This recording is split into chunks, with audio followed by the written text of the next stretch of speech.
What makes you great? I'll tell you, it's your uniqueness.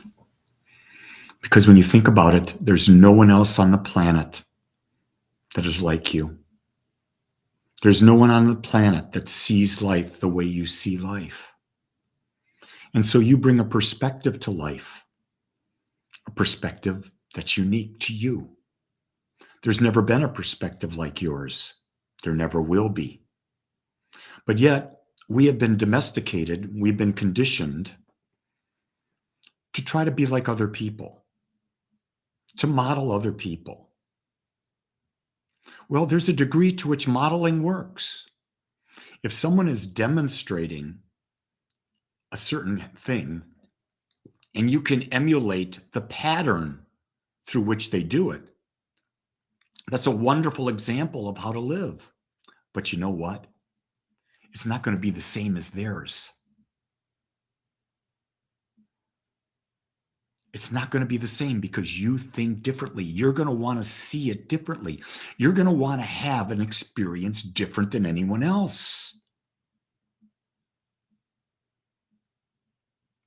Someone who likes to look at life through the eyes of trauma, Laura, is because they don't think they're worthy of seeing their life without trauma. They've been so domesticated by life experience and by the opinions of others that their perception's clouded. And when your perception's clouded, you can't see the truth. And the truth is you're free to change your perception. You're free to change your perspective. But sometimes we're so locked in that we can't get there. That's something that happens with addicts. Addicts, you can't change their perspective. They've got to get down to a point where they're willing to say the pain is so great that I can't go on with this anymore. I need to change my perspective. And then they'll seek support as they move out. But for whatever reason, people go down a path. I don't know that why is a relevant question. I think, what can we do next? What can I do next to shift my path, to shift my perspective, to shift my emotion? To me, that's an empowering question. But if you dwell on the why me? Why'd that happen to me? And you hear that all over the place, that just takes you down.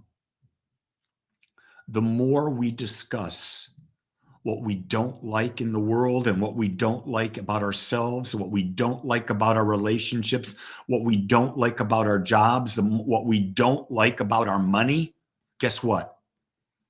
We're putting energy into it. And wherever you put your focus, energy goes. And where energy goes, you create your experience.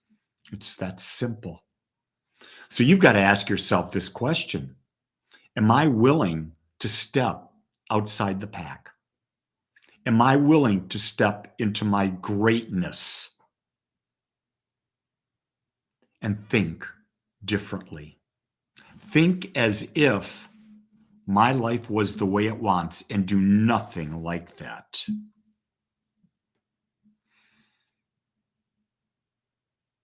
Depression is the beginning of a new life, Corey says, according to Ram Dass. Well, of course, depression, when it gets bad enough, it'll wake you up that you don't have to be depressed anymore.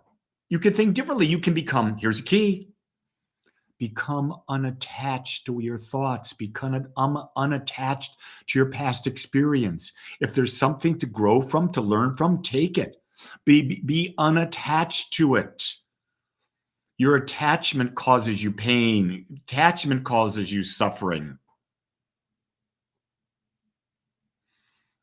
Sandy says, my past trauma causes my mouth to say exactly what folks need to hear. I'm going to throw at you, is what you're saying kind? Is it relevant? And was it asked for? If a person wasn't asking for your feedback, don't give it. It's not your business. You got enough work to do on yourselves, folks. And then you got to ask, if I'm going to say something and they've given me permission, how do I say it kindly? And kindly would be in a way that's non-judgmental. That's a new way of looking at life. Then you might even ask the question, do I need to say anything at all? Stop emulating everybody else out there. You're not meant to be like them. You're meant to be you. And when I say meant to be you, meant to be love that is expressing as you, that is unique to you, that the world has never seen before. When you do that, life will turn you on and you will turn life on. And there's no better way to live. With that, make it a great day as only you can. Much love and aloha.